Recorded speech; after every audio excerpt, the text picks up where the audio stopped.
The Nameless City by H.P Lovecraft. When I drew nigh the Nameless City, I knew it was accursed. I was traveling in a parched and terrible valley under the moon, and afar I saw it protruding uncannily above the sands as part of a corpse may protrude from an ill-made grave.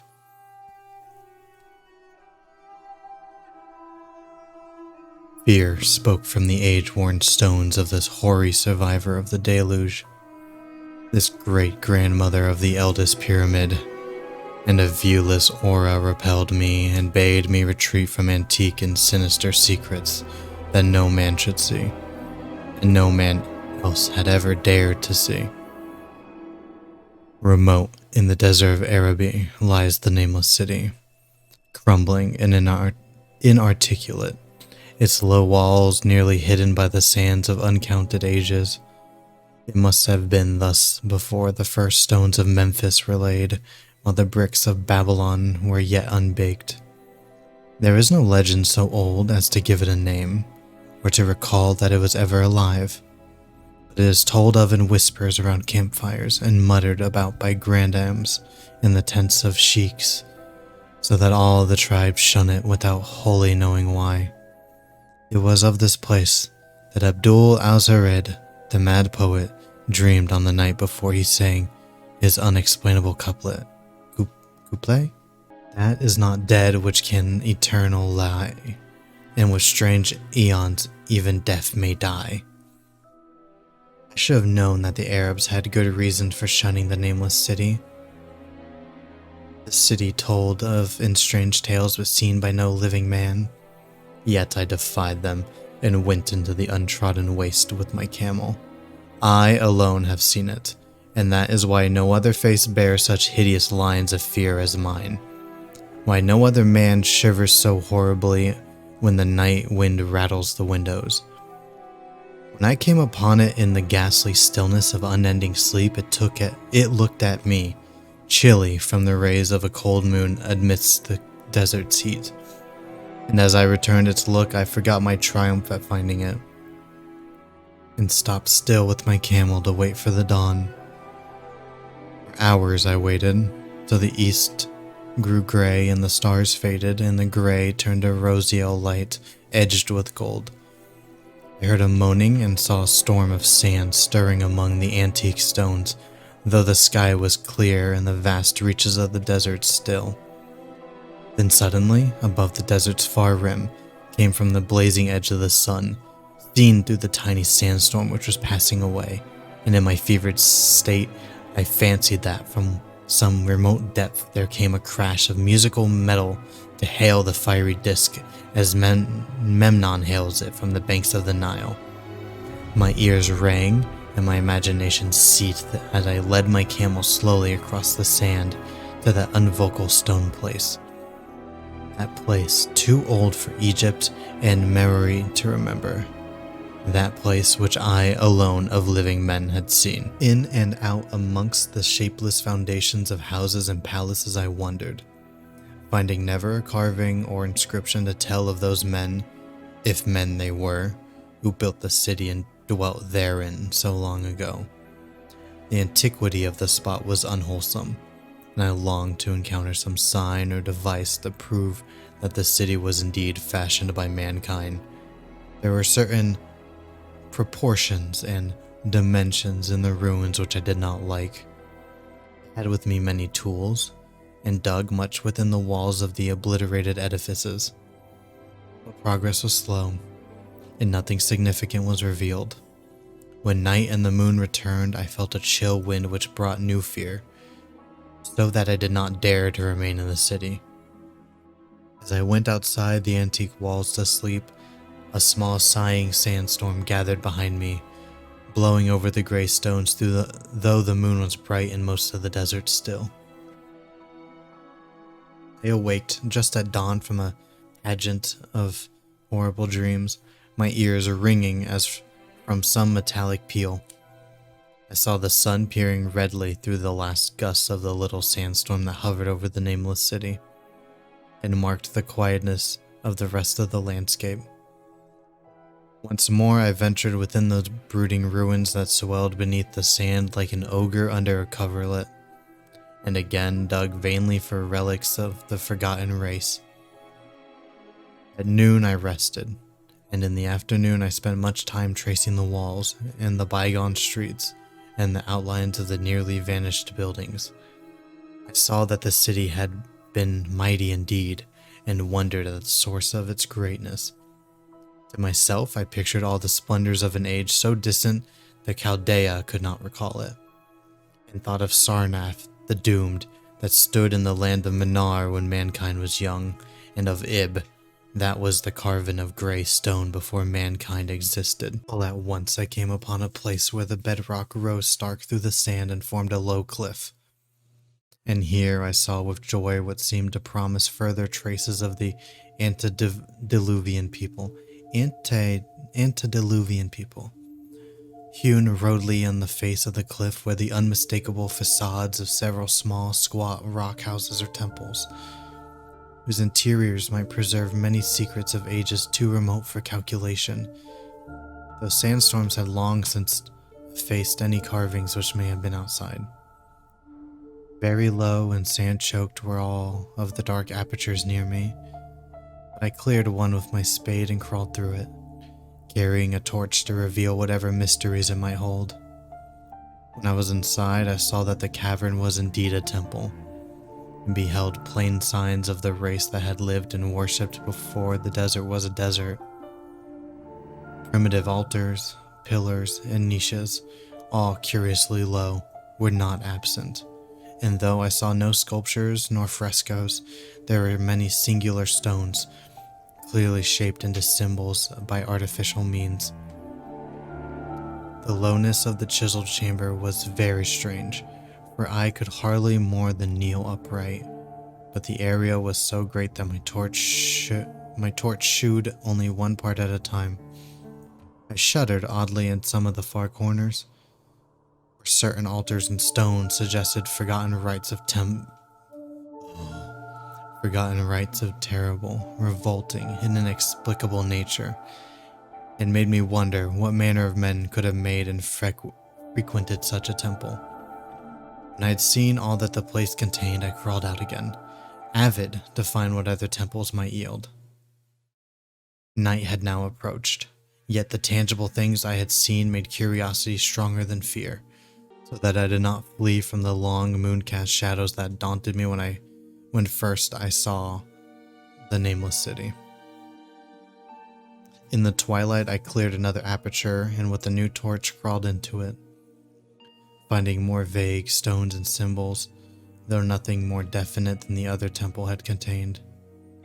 The room was just as low, but much less broad, ending in a very narrow passage crowded with obscure and cryptical shrines. About these shrines I was prying when the noise of a wind and of my camel outside broke through the stillness and drew me forth to see what could have frightened the beast. The moon was gleaming vividly over the primeval ruins, lighting a dense cloud of sand that seemed blown by a strong but decreasing wind from some point along the cliff ahead of me. I knew it was this chilly, sandy wind which had disturbed the camel, and was about to lead him to a place of better shelter when I chanced to glance up and saw that there was no wind atop the cliff. This astonished me and made me fearful again, but I immediately recalled the sudden local winds that I had seen and heard before at sunset and sunrise, and judged it was a normal thing. I decided that it came from some rock fissure leading to a cave, and watched the troubled sand to trace it to its source, soon perceiving that it came from the black orifice of a temple a long distance south of me, almost out of sight. Against the choking sand cloud I plodded toward this temple, which as I neared it loomed larger than the rest, and showed a doorway far less clogged with caked sand. I would have entered had not the terrific force of the icy wind almost quenched my torch. It poured madly out of the dark door, sighing uncannily as it ruffled the sand and spread about the weird ruins. Soon it grew fainter and the sand grew more and more still, till finally all was at rest again. But a presence seemed stalking among the spectral stones of the city, and when I glanced at the moon it seemed to quiver as though mirrored in unquiet waters. I was more afraid than I could explain, but not enough to dull my thirst for wonder, so as soon as the wind was quite gone, I crossed into the dark chamber from which it had come. This temple, as I had fancied from the outside, was larger than either of those I had visited before, and was presumably a natural cavern, since it bore winds from some region beyond. Here I could stand quite upright, but saw that the stones and altars were as low as those in the other temples. On the walls and roof I beheld for the first time some traces of the pictorial art of the ancient race. Curious, curling streaks of paint that had almost faded or crumbled away, and on two of my altars I saw with rising excitement a maze of well-fashioned curvilinear carvings. As I held my torch aloft, it seemed to me that the shape of the roof was too regular to be natural. I wondered what the prehistoric cutters of stone had first worked upon. Their engineering skill must have been vast. Then a brighter flare of the fantastic flame showed me that for which I had been seeking, the opening to those remoter abysses whence the sudden wind had blown, and I grew faint when I saw that it was small and plainly artificial door chiseled in the solid rock. I thrust my torch within, beholding a black tunnel with the roots arching low over a rough flint of the very small, numerous, and steeply descending steps.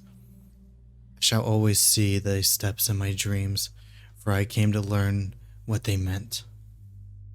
At the time, I hardly knew whether to call them steps or mere footholds in a precipitous descent. My mind was whirling with mad thoughts, and the words and warnings of Arab prophets deemed to float across the city from the lands that men knew to the nameless city that men dare not know. Yet I hesitated only a moment before advancing through the portal and commencing to climb cautiously down the steep passage, feet first as though on a ladder.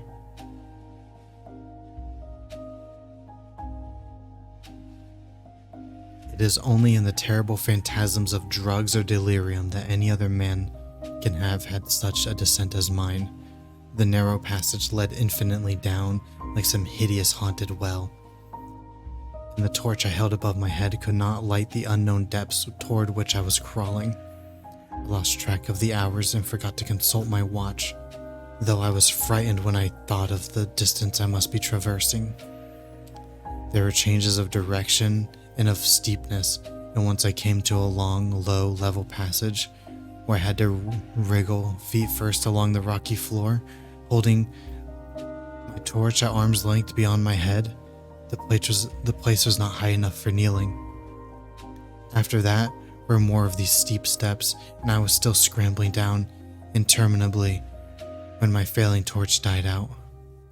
I do not think I noticed it at the time, but when I did notice it, I was still holding it high above me as if it were ablaze. I was quite unbalanced with that instinct for the strange and the unknown which has made me a wanderer upon earth and a haunter of far, ancient, and forbidden places. In the darkness there flashed before my mind fragments of my cherished treasury of demonic lore, sentences from Alzared the Mad Arab, paragraphs from the apocryphal nightmares of Damascus, and infamous lines from the delirious Image du Monde de Gauthier de Metz. I repeated queer extracts and muttered of Afrasiab and the demons that floated with him down the Oxus. Later, chanting over and over a phrase from one of Lord Dunsany's tales, the unreverberate darkness of the abyss. Once, when the descent grew amazingly steep, I recited something in sing-song from Thomas More, until I feared to recite more. A reservoir of darkness, black, as witches' cauldrons are when filled, with moon drugs in the eclipse distilled. Leaning to look and a foot might pass. Down through that chasm I saw beneath, as far as vision could explore, the jetty sides as smooth as glass, looking as if just varnished o'er. With that dark pitch the sea of death throws out upon its slimy shore. Time had quite ceased to exist when my feet again fell a level floor. I found myself in a place slightly higher than the rooms in the two smaller temples, now so incalculably far above my head. I could not quite stand, but could kneel upright, and in the dark I shuffled and crept hither and thither at random. I soon knew that I was in a narrow passage whose walls were lined with cases of wood having glass fronts.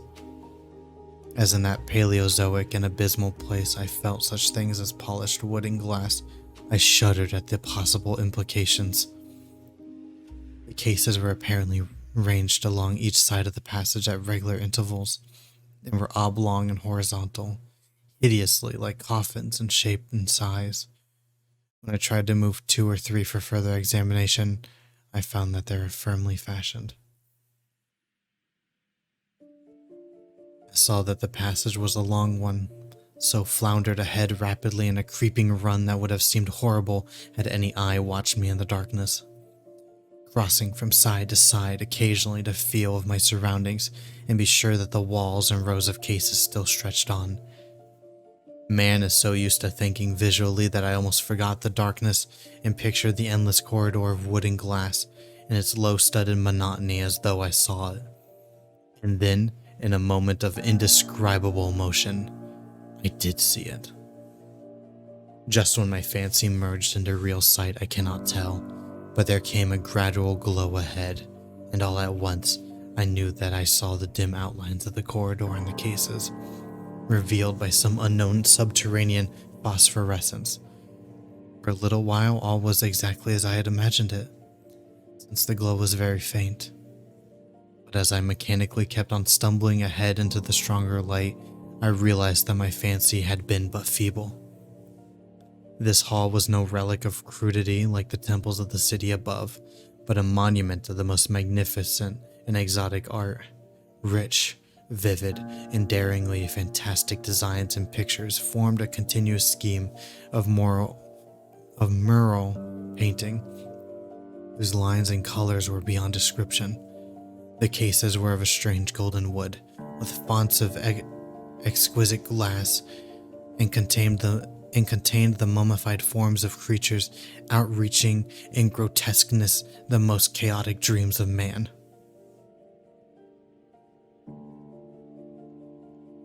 To convey any idea of these monstrosities is impossible. They were of the reptile kind, with body lines suggesting sometimes the crocodile, sometimes the seal, but more often nothing of which either the naturalist or the paleontologist ever heard. In size, they approximated a small man, and their 4 legs bore delicate and evidently flexible feet curiously like human hands and fingers. But strangest of all were their heads, which presented a contour violating all known biological principles. To nothing can such things be well compared. In one flash, I thought of comparisons as varied as the cat, the bulldog, the mythic satyr, and the human being. Not Jove himself had so colossal, protuberant a forehead, yet the horns and the noselessness and the alligator-like jaw placed the things outside all established categories. I debated for a time on the reality of the mummies, half suspecting that they are artificial idols, but soon decided they were indeed some Paleogean species which had lived when the Nameless City was alive. To crown their grotesqueness, most of them were gorgeously enrobed in the costliest of fabrics, and lavishly laden with ornaments of gold, jewels, and unknown shining metals. The importance of these crawling creatures must have been vast, for they held first place among the wild designs of the frescoed walls and ceiling. With matchless skill had the artists drawn them in a world of their own, wherein they had cities and gardens fashioned to suit their dimensions. And I could not but think that their pictured history was allegorical, perhaps showing the progress of the race that worshipped them. These creatures, I said to myself, were to the men of the Nameless City that the she-wolf was to Rome, or some totem beast is to the tribe of Indians. Holding this view, I thought I could trace roughly a wonderful epic of the Nameless City. The tale of a mighty seacoast metropolis that ruled the world before Africa rose out of the waves, and of its struggles as the sea shrank away and the desert crept into the fertile valley that held it. I saw its wars and triumphs, its troubles and defeats, and afterward, its terrible fight against the desert when thousands of its people, here represented an allegory by the grotesque reptiles, were driven to chisel their way down through the rocks in some marvelous manner to another world whereof their prophets had told them. It was all vividly weird and realistic, and its connection with the awesome descent I had made was unmistakable. I even recognized the passages. As I crept along the corridor toward the brighter light, I saw later stages of the painted epic. The leave-taking of the race that dwelt in the Nameless City, in the valley around for 10 million years. The race whose souls shrank from quitting scenes their bodies had known so long, where they had settled as nomads in the earth's youth, hewing in the virgin rock those primal shrines at which they never ceased to worship. Now that the light was better, I studied the pictures more closely, and remembering that the strange reptiles must represent the unknown men, pondered upon the customs of the Nameless City. Many things were peculiar and inexplicable. The civilization, which included a written alphabet, had seemingly risen to a higher order than those immeasurably later civilizations of Egypt and Chaldea. Yet there were curious omissions. I could, for example, find no pictures to represent deaths or funeral customs, save such as were related to wars, violence, and plagues. And I wondered at the reticence shown concerning natural death. It was as though an ideal of earthly immortality had been fostered as a cheering illusion. Still nearer the end of the passage were painted scenes of the utmost picturesqueness and extravagance. Contrasted views of the Nameless City in its desertion and growing ruin, and of the strange new realm or paradise to which the race had hewed its way through the stone. In these views, the city and the desert valley were shown always by moonlight, a golden nimbus hovering above the fallen walls and half revealing the splendid perfection of former times, shown spectrally and elusively by the artist. The paradisal scenes are almost too extravagant to be believed, portraying a hidden world of eternal day, filled with glorious cities and ethereal hills and valleys. At the very last, I thought I saw signs of an artistic anticlimax. The paintings were less skillful, much more bizarre than even the wildest of the earlier scenes. They seemed to record a slow decadence of the ancient stock, coupled with a growing ferocity toward the outside world from whence it was driven by the desert. The forms of the people, always represented by the sacred reptiles, appeared to be gradually wasting away, though their spirit, as shown hovering about the ruins by moonlight, gained in proportion. Emaciated priests displayed as reptiles in ornate robes cursed the upper air and all who breathe it. In one terrible final scene showed a primitive-looking man, perhaps a pioneer of ancient Eram, the city of pillars, torn to pieces by members of the elder race. I remembered how the Arabs feared the Nameless City, and was glad that beyond this place the gray walls and ceiling were bare. As I viewed the pageant of mural history, I had approached very closely the end of the low-ceiled hall, and was aware of a great gate through which came all the illuminating phosphorescence. Creeping up to it, I cried aloud in transcendent amazement at what lay beyond, for instead of other and brighter chambers, there was only an illimitable void of uniform radiance, such as one might fancy when gazing down from the peak of Mount Everest upon a sea of sunlit mist. Behind me was a passage so cramped I could not stand upright in it. Before me was an infinity of subterranean effulgence. Reaching down from the passage into the abyss was the head of a steep flight of steps.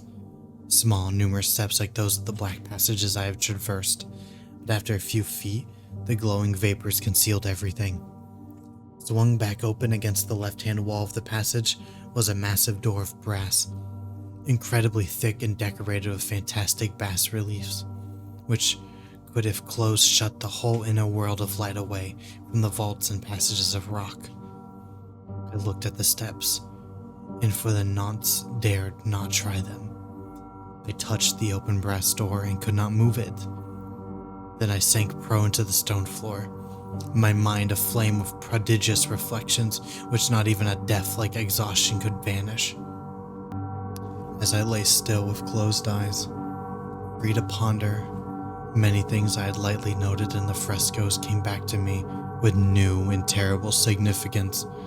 Scenes representing the Nameless City in its heyday, the vegetation of the valley around it, and the distant lands from which its merchants traded. The allegory of the crawling creatures puzzled me by its universal prominence. I wondered that it should be more closely followed in a pictured history of such importance. In the frescoes, the Nameless City had been shown in proportions fitted to the reptiles. I wondered what its real proportions and magnificence had been, and reflected a moment on certain oddities I had noticed in the ruins. I thought curiously of the lowness of the primal temples and of the underground corridor, which were doubtless hewn thus out of the deference to the reptile deities there honored, though it perforce reduced the worshippers to crawling. Perhaps the very rites had involved a crawling in imitation of the creatures. No religious theory, however, could easily explain why the level passage in that awesome descent should be as low as the temples, or lower, since one could not even kneel in it. As I thought of the crawling creatures, whose hideous mummified forms are so close to me, I felt a new throb of fear. Mental associations were curious, and I shrank from the idea that, except for the poor primitive man torn to pieces in the last painting, mine was the only human form amidst the many relics and symbols of primordial life. But as always in my strange and roving existence, wonder soon drove out fear, for the luminous abyss and what it may contain presented a problem worthy of the greatest explorer. That a weird world of mystery lay far down that flight of peculiarly small steps, I could not doubt, and I hoped to find there those human memorials which the painted corridor had failed to give. The frescoes had pictured unbelievable cities, hills, and valleys in this lower realm, and my fancy dwelt on the rich and colossal ruins that awaited me.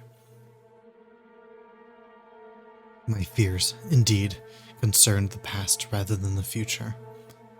Not even the physical horror of my position in that cramped corridor of dead reptiles, antediluvian frescoes, miles below the world I knew, and faced by another world of eerie light and mist, could match the lethal threat I felt at abysmal antiquity of the scene and soul. In ancientness, so vast the measurement is feeble, seemed to leer down from the primal stones and rock-hewn temples in the Nameless City, while the very latest of the astounding maps in the frescoes showed oceans and continents that man has forgotten, with only here and there some vaguely familiar outline of what could have happened in the geological eons since the painting ceased and the death-hating race resentfully succumbed to decay. No man might say. Life had once teemed in these caverns and the luminous realm beyond. Now I was alone with vivid relics, and I trembled to think of the countless ages through which these relics had kept a silent and deserted vigil. Suddenly, there came another burst of that acute fear which had intermittently seized me ever since I first saw the terrible valley and the Nameless City under a cold moon. And despite my exhaustion, I found myself starting frantically to a sitting position and gazing back along the black corridor toward the tunnels that rose to the outer world. My sensations were much like those which had me shun the Nameless City at night, and were as inexplicable as they were poignant. In another moment, however, I received a still greater shock in the form of a definite sound. The first, which had broken the utter silence of these tomb-like depths. It was a deep, low moaning, as of a distant throng of condemned spirits, and came from the direction in which I was staring. Its volume rapidly grew, till soon it reverberated rightfully through the low passage, and at the same time I became conscious of an increasingly draught of cold air, likewise flowing from the tunnels and the city above. The touch of this air seemed to restore my balance, for I instantly recalled the sudden gusts which had risen around the mouth of the abyss each sunset and sunrise, one of which had indeed served to reveal the hidden tunnels to me. I looked at my watch and saw that sunrise was near, so braced myself to resist the gale which was sweeping low to its cavern home as it had swept forth at evening. My fear gained wane low, and since a natural phenomenon tends to dispel broodings over the unknown. More and more madly poured the shrieking, moaning night wind into that gulf of the inner earth. I dropped prone again and clutched vainly at the floor for fear of being swept bodily through the open gate into the phosphorescent abyss.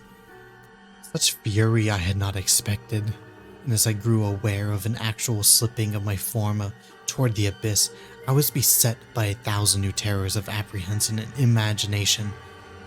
The malignancy of the blast awakened incredible fancies.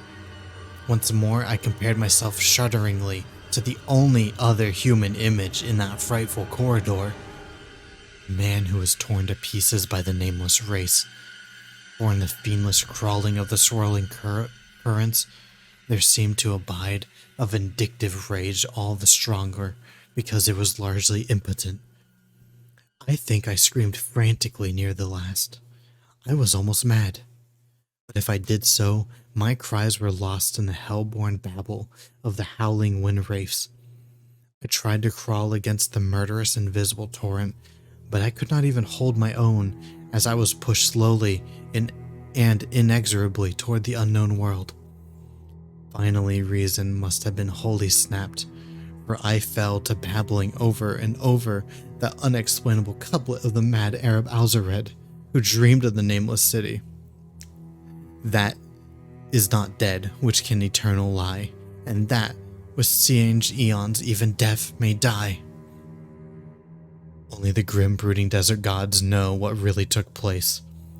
What indescribable struggles and scrambles in the dark I endured, or what Abaddon guided me back to life. Where I must always remember, and shiver in the night wind till oblivion, or worse, claims me.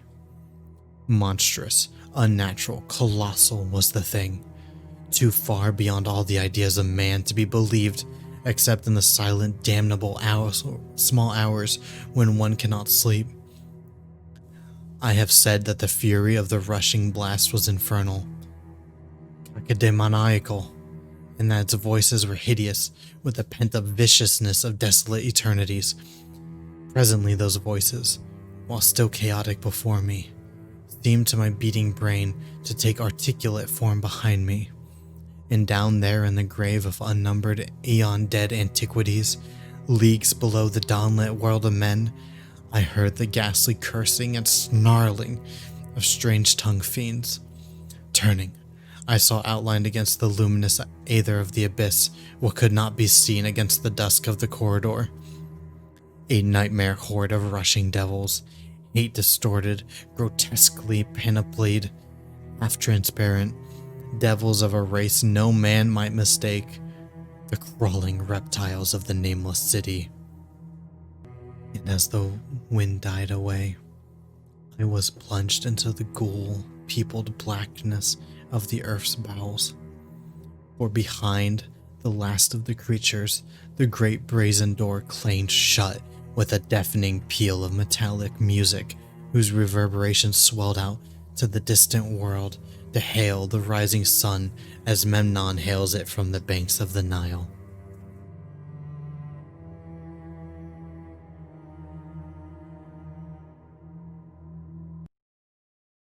And that chat was The Nameless City by H.P. Lovecraft.